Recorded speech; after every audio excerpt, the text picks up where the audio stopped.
Good morning बच्चों। मैं पीयूष चौधरी आपका जेटपोर्ट कोचिंग क्लासेस में हार्दिक स्वागत करता हूं, अभिनंदन करता हूं। आज मैं आपके लिए कक्षा 10 की गणित की एक सीरीज लेके आया हूं। जो आपको पता है कि अभी चुनावों की वजह से एग्ज़ाम बिल्कुल बहुत जल्दी होने वाले हैं आपके। तो एग्ज़ाम के अंदर बहुत से बच्चों के मैथ्स के अंदर बहुत बड़ी प्रॉब्लम रहती है उनको। अच्छा, बहुत से बच्चों के साथ ये भी प्रॉब्लम है कि वो साल भर कुछ पढ़ाई उन्होंने की नहीं, इस कुछ विशेषली, और जिन्होंने पढ़ाई भी की है तो उनको भी ये समझ में नहीं आता है कि अब एग्ज़ाम के टाइम में क्या तो छोड़े क्या पढ़े। तो दोनों बच्चों के लिए जिनको आज मैं से कह सकता हूँ कि तीन प्रकार के बच्चों को तीनों प्रकार से फायदा होने वाला है। जो बच्चे फेल होने की कगार पे हैं, जो बच्चे फेल होने के कगार पर है, वो भी अगर जो जो हम आपको बताते हैं वो अगर ढंग से पढ़ते हैं तो वो आराम से पास होने की उनकी गारंटी है। जो बच्चे जिनको ऐसा लगता है, हाँ हालांकि ठीक है उनकी स्थिति, लेकिन उनको लगता है कि मेरे को और अच्छे नंबर लेके आ सके, तो वो बच्चे भी आराम से इसमें लाभ लेंगे। इसके अलावा जो बच्चे 100 में से 100 यानी पेपर में 80 में से 80 नंबर लेके आना चाहते हैं, उन बच्चों को भी पूरा पूरा इसका पूरा पूरा फायदा मिलेगा।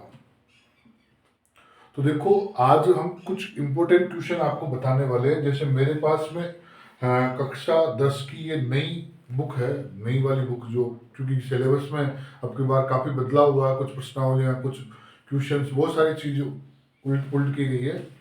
तो कक्षा 10 की ये बुक मेरे पास में है और इसी के आधार पे मैं आपको कुछ क्वेश्चन वगैरह यहाँ पे बता रहा हूँ। तो अगर मैं बात करूं सबसे पहले इंपॉर्टेंट क्वेश्चनों के बारे में, तो अगर मैं बात करूं सबसे पहले, हाँ, अपने प्रश्नावली के बारे में।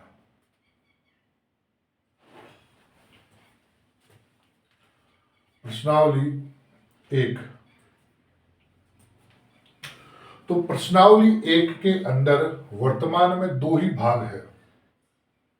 एक तो 1.1 और दूसरा है आपके 1.2। ठीक है। पहले की अगर मैं बात करूं, पहले पहले इसके अंदर आपके चार भाग हुआ करते थे। 1.1 भी था, 1.2 भी था, 1.3 भी था और 1.4 भी था। लेकिन वर्तमान में केवल आपके 1. अभी प्रेजेंट में और ये पास्ट के अंदर था। प्रेजेंट में हमारे पास केवल दो ही प्रश्नावलियां हैं, यानी 1.1 अपने हट गई है, ठीक है, और 1.4 भी अपने पास में हट गई है। अब हमारे पास है केवल 1.2 और 1.3, मात्र दो प्रश्नावलियां हैं। तो जो 1.2 है वो तो बन गई है 1.1 और 1.3 है वो बन गई है 1.2। इस तरीके से हमारे पास में प्रेजेंट के अंदर ही मैथ्स के अंदर प्रश्नावलियां हैं। ठीक है। तो अब आप खुद ही समझ लेना मैं किसके बारे में बात करूं। सबसे पहले जो नई जो बुक है उसमें जो प्रश्नावली 1.1 है, और जो पुरानी बुक है उसमें जो प्रश्नावली 1.2 है उसकी बात करने जा रहा हूं। तो मैं अपनी बुक खोलता हूं और बुक के अंदर मैंने नई वाली बुक में 1.1 खोल लिया और पुरानी वाली बुक के अंदर मैंने 1.2 खोल लिया एक तरीके से।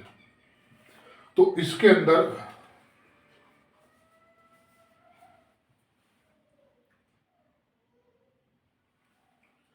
क्वेश्चंस बता रहा हूं मैं। Question number 2,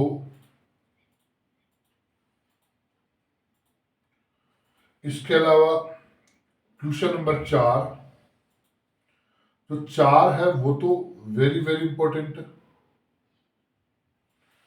question number 2, question number 4, इसके अलावा इसी के अंदर उदाहरण नंबर, जो नई वाली बुक के अंदर बता रहा हूं, अगर मैं एग्जाम्पल की बात करूं, एग्जाम्पल नंबर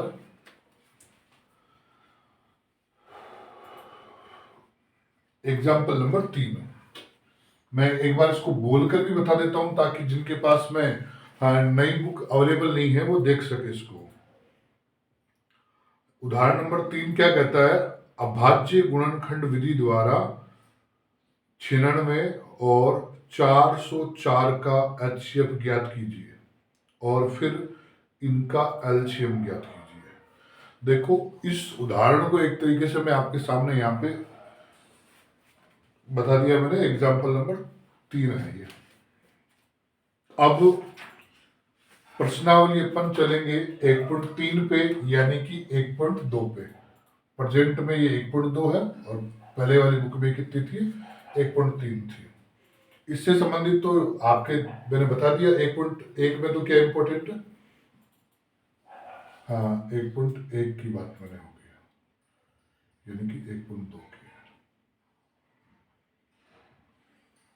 ठीक है, अब मैं इसको मिटा रहा हूं।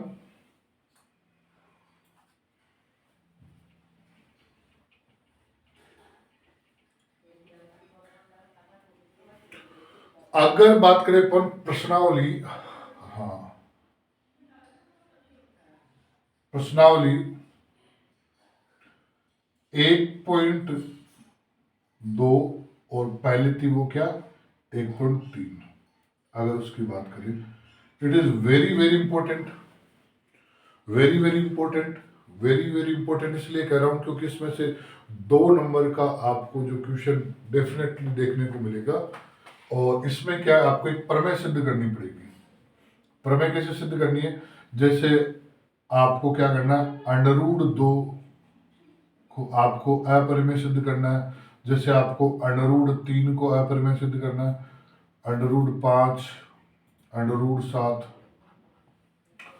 तो आपको करना क्या है, इनमें से किसी भी एक चीज को ढंग से, दोहरा तो सभी को लो 7 तक, √2 को भी अपरिमेय सिद्ध करना सीख लो, √3 को भी अपरिमेय करना सिद्ध कर लो, सीख लो।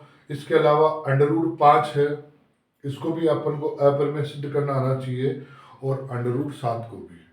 देखो बिल्कुल इजी सा है एक। हाँ मैं एक ऐसा वीडियो भी लेके आऊंगा कि जितने जो जो मैं आपको अभी मैंने इंपॉर्टेंट क्वेश्चन बताए हैं वो भी मैं आपको पूरे के पूरे बोर्ड पे सोलो करके भी दिखाऊंगा, ताकि केवल उनको देख उनको अगर पढ़ लो तो आपकी पार पड़ जाए। लेकिन फिर भी जो बच्चे पढ़ने में ठीक है, जिनको इनके बारे में मालूम है, तो वो इनको अच्छे से तैयार कर सकते हैं।